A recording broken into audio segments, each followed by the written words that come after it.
মার শালাকে, টাকাটা বের কর। আপনি এই ক্রাউডে আছেন, যদি লিড নিতে পারেন তাহলে আপনি কি করবেন? 1, বাস থেকে নামিয়ে দিবেন।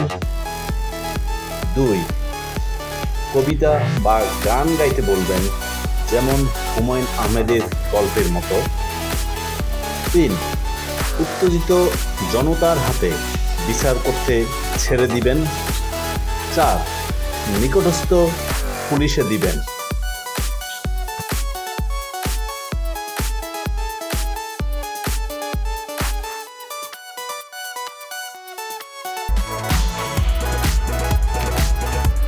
বাসের ভেতরটা তখন যেন তন্দুর রুটি বানানো চুলা, মানুষের ঘামে আর গুমোট গরমে দম বন্ধ হওয়ার জোগাড়।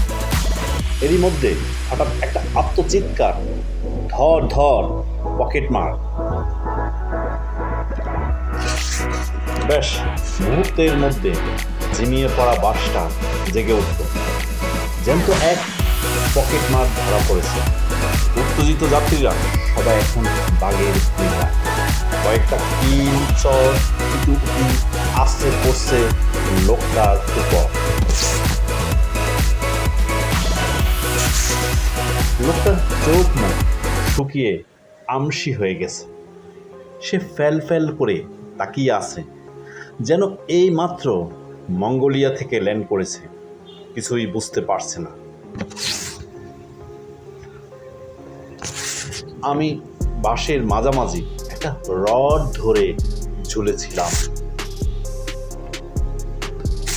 পকেটমার ধরা পড়ার পর আমার হাতে এখন অনেকগুলো রাস্তা। হুমায়ুন আহমেদের গল্পের নায়ক হলে আমি এখন কি করতাম? একটা সিগারেট ধরিয়ে জানালা দিয়ে ধোঁয়া ছাড়তাম। না, বাসের ভেতর সিগারেট খাওয়া নিষেধ। আমি ভিড় ঠেলে লোকটার সামনে গিয়ে দাঁড়ালাম, গম্ভীর গলায় বললাম, থামুন, সবাই থামুন। সবাই একটু থমকে গেল, ভাবলো আমি নিশ্চয়ই পুলিশের লোক। আমি লোকটার দিকে তাকালাম, রোগা ভোগা শরীর, তালি দেওয়া শার্ট।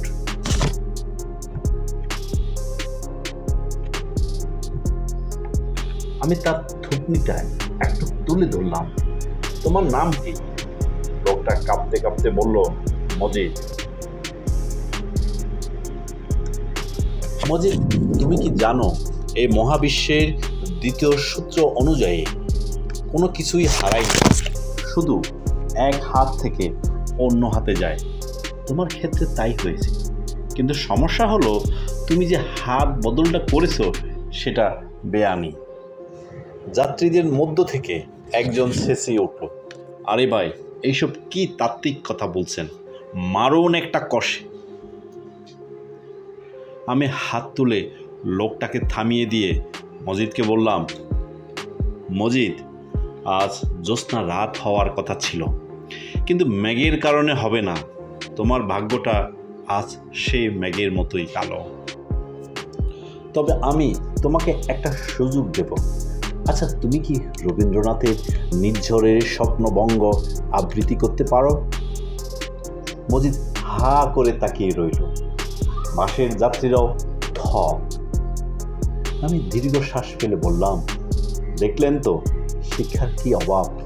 একটা মানুষ পকেটমারি করবে অথচ কবিতা জানবে না, এটা মেনে নেওয়া যায় না। আমি ওর শাস্তি নির্ধারণ করছি, কেউ ওকে মারবেন না। ও এখন বাসের ইঞ্জিনের উপর বসে আমাদের সবাইকে একটা গান শোনাবে, এমন গান যা শুনে আমাদের এই জ্যামের কষ্ট ভুলে যাব। যদি গান ভালো হয় তবেই ও ছাড়া পাবে, নয়তো পরবর্তী পুলিশ বক্স। পুরা বাস তখন নিস্তব্ধ। মজিদ ভয়ে ভয়ে গাইতে শুরু করলো, আগে কি সুন্দর দিন কাটাইতাম। মজিদের গলার সুরটা ছিল অসম্ভব করুণ। সেই সুর বাসের গুমোট বাতাস বের করে কোথায় যেন হারিয়ে যাচ্ছিল। ঠিক তখনই অলৌকিক কিছুর মতোই মেঘ কেটে গেল, আর জানালা গলে বাঁশের ভিতরে এসে পড়ল এক ফালি উদাস করা জ্যোৎস্না। সে আলোয় মজিদের ঘামে ভেজা মুখটা কেমন জানি মায়াবী দেখালো। জ্যোৎস্নার দিকে তাকিয়ে ভাবলাম, এই পৃথিবীটা আসলে বড় অদ্ভুত। এখানে একটা পকেট মারকে মারধর করার কথা, অথচ সে রূপালী আলোয় স্নান করতে করতে গান গাইছে। প্রকৃতি আসলে বড় খামখেয়ালি। সে মাঝে মাঝেই আমাদের এই রুক্ষ জীবনে এমন সব অদ্ভুত জ্যোৎস্না নাটক মঞ্চস্থ করায় যার কোনো যুক্তি থাকে না, শুধু এক বুক মায়া থেকে যায়। আমি পকেট থেকে একটা চকলেট বের করে মজিদের দিকে বাড়িয়ে দিয়ে মনে মনে বললাম, মজিদ, গানটা ভালো হচ্ছে, চালিয়ে যাও। আপনি এই ক্রাউডে আছেন, যদি লিড নিতে পারেন তাহলে আপনি কি করবেন? 1. বাস থেকে নামিয়ে দিবেন। 2. কবিতা বা গান গাইতে বলবেন, যেমন হুমায়ুন আহমেদের গল্পের মতো। 3. উত্তেজিত জনতার হাতে বিচার করতে ছেড়ে দিবেন। 4. নিকটস্থ পুলিশে দিবেন।